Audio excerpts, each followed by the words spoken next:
Hello, sir. No, stay, please, miss. I know what joy Frances feels when seeing you.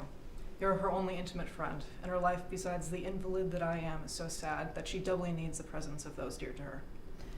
Besides, if you don't mind, Frances, I'd like to say a word to your friend. Am I in the way? I'd like to remain alone for 5 minutes with the young lady. So, Frances, your husband is compromising me.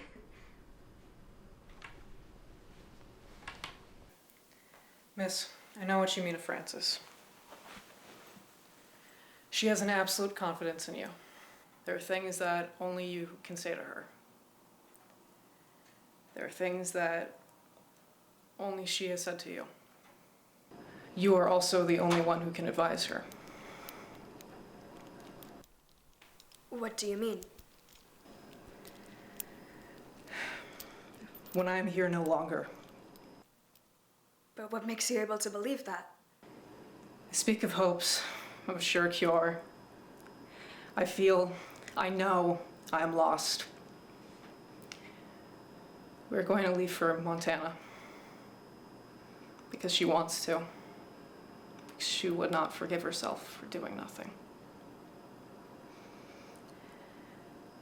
What do I care, after all, if I'm to die here or there, provided that she be beside me? For I still have the frightful egotism of those who do not want to be alone at the moment of expiring.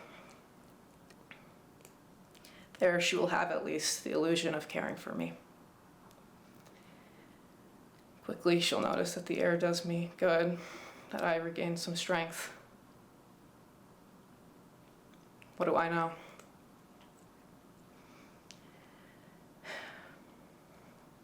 But I cannot get well. I do not want to get well. I do not understand. You haven't finished talking yet? I barely understand myself, and I do not feel the need to understand myself. The voice that I hear within me is not one of those who are able to deceive. What I do know is that the act by which she accepted living with an invalid, the supreme act of charity by which she renounced happiness, that act basically condemned me to death. For even cured, I would still remain a fragile individual over whom one must keep watch. I owe myself, I owe her, the deliverance from a useless being who takes her life and her strength. You don't seem to understand. No, I fear I do not understand. So she told you? But then, would you think it fair for sacrifice to be paid with a life of nursing? The joy of sacrifice excludes any reward. So you listen to us.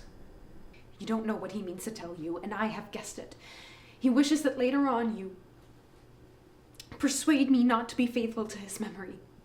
Don't say another word. These forecasts are atrocious, and the thought of death is not that of those who sustain life. Come, my beloved, I'll settle you on the balcony. I do not understand. What is the story of sacrifice? Naturally, you do not understand, because you know me, and you know the situation.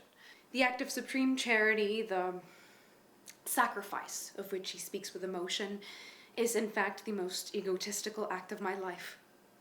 He does not know the unbridled desire, irresistible, that brought me to him. I remember those dissimulations which surprised me. He does not know that I would rather die than not become his, even if only for 1 hour. What? You never revealed your passions, even when you were in his arms? Do you remember the anguish that I felt in those moments? And then I resisted my desire. I didn't dare ask for his caresses again for fear of seeming impure to him. What he loves in me is a chaste and fearful stranger I do not know. I trembled on that day when I first understood the strange image he had and loved instead of me. And then, moved by I don't know what irresistible force, I began to apply myself with all my might so that I might resemble this false image. Do you understand now my pain? Do you understand what it is for me to be obligated to lie to myself and to lie to the only one that I love more than myself when sincerity is the only duty I have ever understood and the only one that I have ever practiced? What does it matter in general? Aren't souls impenetrable to each other? What is the point of wanting to be known as one is? Do you know yourself so well to know what you are? Unfortunately. Believe me, life is simple for he who does not refine his feelings in detail like this. There are hours when it seems to me that love cannot resist the lie. Are you sure that it always resists realities? It's beginning to get cold. This time I must be going. I'll try to come back soon.